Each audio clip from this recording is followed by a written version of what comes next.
ನಮ್ಗೆ 10 ಜನನಾದ್ರೂ ಪ್ರಾಮಾಣಿಕವಾದ ವ್ಯಕ್ತಿಗಳು ಇದ್ದಾರೆ ಆಮ್ ಆದ್ಮಿ ಪಾರ್ಟಿ ಇದೆ ಅಂತ ತಿಳ್ಕೊಂಡ್ಬಿಟ್ಟು ನಮ್ಗೆ 10 ಜನ ವೋಟ್ ಹಾಕಿದಾರಲ್ಲ ಅನ್ನೋದೇ ನಮಗೆ ತುಂಬಾ ಸಂತೋಷ. ಇದೇ ರೀತಿ ನಾವು ಮುಂದೆ ಕೂಡ ನಮ್ಮ ಆಮ್ ಆದ್ಮಿ ಪಾರ್ಟಿನ ಪ್ರಾಮಾಣಿಕವಾಗಿ ಪ್ರಯತ್ನದಿಂದ ಯಶಸ್ವಿ ಆಗೋದಕ್ಕೆ ನಾವು ಪ್ರಯತ್ನ ಮಾಡ್ತೀವಿ ಅಂತ ಈ ಸಂದರ್ಭದಲ್ಲಿ ಹೇಳಕ್ ಇಷ್ಟಪಡ್ತೀನಿ. ಇವತ್ತಿನ ಒಂದು ನಮ್ದು ಪತ್ರಿಕಾಗೋಷ್ಠಿ ಏನಂದ್ರೆ, ನಿನ್ನೆ ನೀವು ಎಲ್ಲ ಪೇಪರ್ ನ್ಯಾಷನಲ್ ಮೀಡಿಯಾದಲ್ಲೆಲ್ಲ ಬಂದಿದ್ರು. ಬೆಳಗ್ಗೆ 8 ಗಂಟೆ ಓಪನ್ ಆಗೋದಿತ್ತು, ನಾವೆಲ್ಲ 7 ಗಂಟೆಗೆ ಒಳಗಡೆ ಇದ್ವಿ.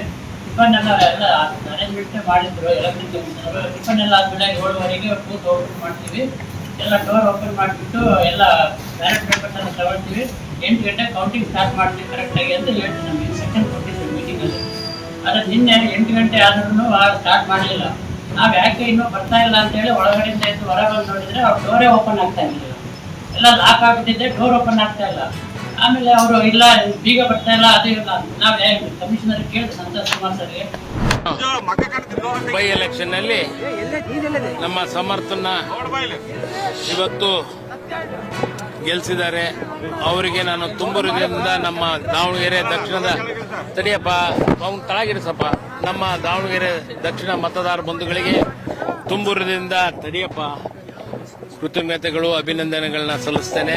ಮತ್ತು ಮುಖ್ಯವಾಗಿ ಏನು ನಮ್ಮ ತಂದೆಯವರು ಹಾಕಿಕೊಟ್ಟ ದಾರಿಯಲ್ಲಿ ಅವರ ಮೊಮ್ಮಗನು ಇವತ್ತು ಹೆಚ್ಚಿನ ಕೆಲಸ ಕಾರ್ಯಗಳನ್ನ ಮಾಡ್ತಾನೆ ಅಂತ ಸಂಪೂರ್ಣವಾದ ವಿಶ್ವಾಸ, ನಂಬಿಕೆ ಇದೆ.